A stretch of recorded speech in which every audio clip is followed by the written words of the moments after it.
زۆر سپاس ژوان سڵاو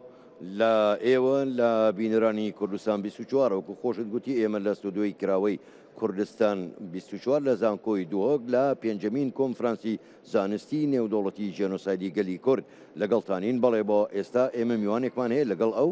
قسە و پرسی زیاتریش دەکەین میوانەکەمان زۆر بەڕێز پرۆفیسۆر دکتۆر عەلی ساڵح میرانی مامۆستای زانکۆ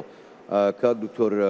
سڵاوتان لێبێ گەلێک سوپاس بۆ بەشداریکردنتان لەگەڵمان گەلێک سوپاس بۆ ئێوە من دەمەوێت بەڕاستی لە سەر گرنگی ئەم کۆنفرانسە بپرسم دوێنێ میوانمان هەبوو زۆر بەڕاشکاوانە ئاماژەی بەوەدا دەڵێ ئەم کۆنفرانسانە دەبێت بەردەوام بن بۆ ئەوی بتوانن دەنگی خۆتان بە جیهان بگەێنن کەواتە گرنگی ئەم کۆنفرانسە لە چیدایە زۆر سپاس ji bo we ji bo vê delîvê bi rastî gotinekî Kurda kevin heye dibêje ew mafa wendana be berzena be eger daxwazkarek li pê wê mafî be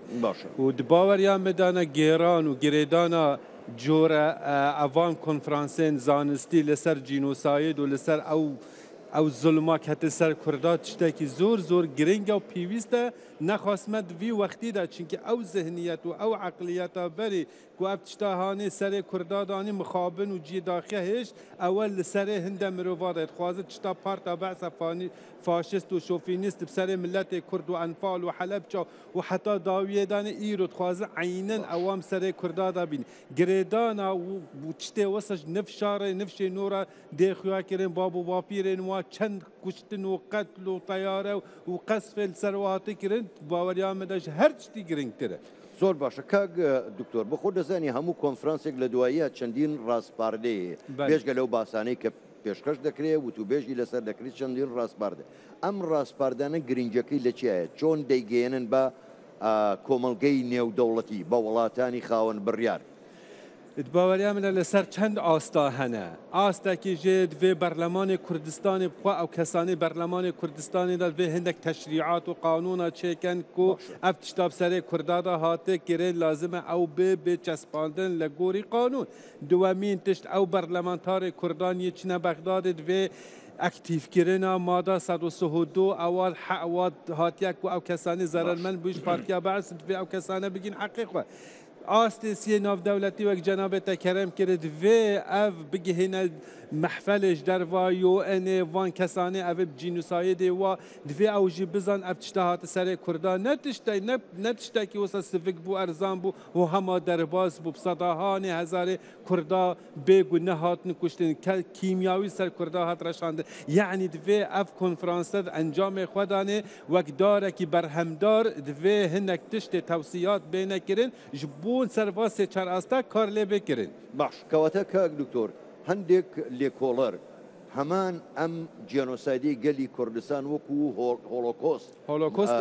نمایش دەکەن دەڵێن هەمان شتە وەکو هۆڵۆکۆستە تا چەند ئەمەش وەکو هۆڵۆکۆستە بۆچی ئەوان توانیان زۆر چاک بەکاری بێنن ئێمە دەبێت چ بکەن بۆی بتوانین بەکاری باوەریانمەدە ئەو تشتا هاتە سەرێ ملەتێ کورد زۆرش هۆڵۆکۆست مەسترە و کورترە و بریندارترە هولوكوست هتلر الفترة كي ماوجي دجمناتيا يعني سهونا حتى تشلو بينجا حتى رادا كي دجمناتيا ملتي يعني دجمناتيا جهيكير ومعسكرات وشوطان جهي هي مصد صلزياتره اها ليا كردا بردوام سردم شاهنشاهی عراق 21 بویا دولت حتی 58 شاهنشاه هر ایریشی کرداب طیاره چندین جارا گنده برزان طیاره بریتانیا هاتیه بمب کردن عینا عبدالکریم قاسم هر ول کرداک عبدالسلام عارف عبدالرحمن احمد حسن بكر فاضل البراك صدام حسين يعني اوجهيان قارين استخدام كرن حتى ايروجه تعويضاتش المان استينن لما كردا بلكي ما اولوبيا نبه ما او قوته نبه ما نشیای حتی راده کی دنگ خو بگهین و کسا اوه که ماسیگی درباره مده کەواتە پێت وایە کاک دکتۆر یعنی ئەم جۆرە کۆنفرانسانە دەبێت بەردەوام بن بەردەوام بن و بەرهەمدارجی بێ نەبەس بەردەوام بە باش کاک دکتۆر ئێستا پرسیارێ دێتە پێشەوە بۆچی تا ڕادەیەکی زۆر لە عێراقیش کەمتەر خەمیەکە یاخود هەواهەنگیەک نییە لەگەڵ حکوومەتی هەرێمی کوردستان لە هەڵدانەوەی گۆڕە بە کۆمەڵەکان لە ناسنەوەی DNA جۆرێک لە کەمتەرخەمی یان زۆر بە هێواشی کارەکان دەڕوا ئایا ئەمە بەمەبەستە یاخود لە ڕووی زانستیەوە دەبێ هەروە بێت. زۆر پرسێکی زۆر گرنگە ئەvە گرێدای دولایەوە. مخابنیوە ئەو کەسانێ دەست هەلاتدارن عێراقی هەیە ئەو زهنیەتە عینەن ئەوە یعنی وان ڕۆژا هەلبژارتن هەیە ئەو کەسانێ لە مووسلێل جهێ دوور ئەوێ بتر شەرێ کوردات کە و ئێریشی سەر کوردا و مافێ کورداە بتر دەنگاتینی جهێ داخیە ئەوەژی تشتێکی نە نۆرمالە ژیانە ملەتەدا. ئەوان هێشت ئەوە پەروەردا بەعسە یعنی حزبا بەعس ئەو عێراقیە ئەو ئەس نەبەسە هەمواتکە ئللا من ڕەحیمە ڕەبیک مرۆڤێ باش دۆستێ کووردا هەنە هێشت وێ زەهنیە تێدانە یا دوێ مە ئەو کووردا ئەو دەنگێ قوت و بهێز نینن ئەو کەسانێ زیرەک و بکەر ئیرادا کووردا لە بەرلەمانی عێراق یعنی جەریمەتە مادە 1932 بەرلەمانی دستوری عێراقی 2005 سێ برکاب خواهیکە یەکەمینت بێژێت تەکفل الدولة العراقية رعاية المتضررين يعني وا کەسێ زەرەرمەند بووی بێن چاودێ کرێ یا دوامت بێژێت تەکفل الدولة العراقية تعويض المتضررين کا تعويض المتضررين حتى نها قەرەبووکردنەوە ئەوان تعویزی کوێتیان دایەوەت کوێت خورتە کوێت سەروا فەرزت کرد بەس ما کووردا پشت نینە کووردا و قووەتە نینن یا سیەم إصدار تنظيم قرار يعني رێکخستنا بڕیارێکی بەرلەمانی عێراقی بۆ جێبەجێکردنا ئەوان بەندێ ئێکی و بەندێ ددوێ ڕعایەتە متەضەررەوە ئەنفال و سوجەنا سیاسی و یا دووەم قەرەبووکردنەوە تەعویدکردنەوە لێ ئیرۆ مخابن ئەمت بینن نەمادە 1932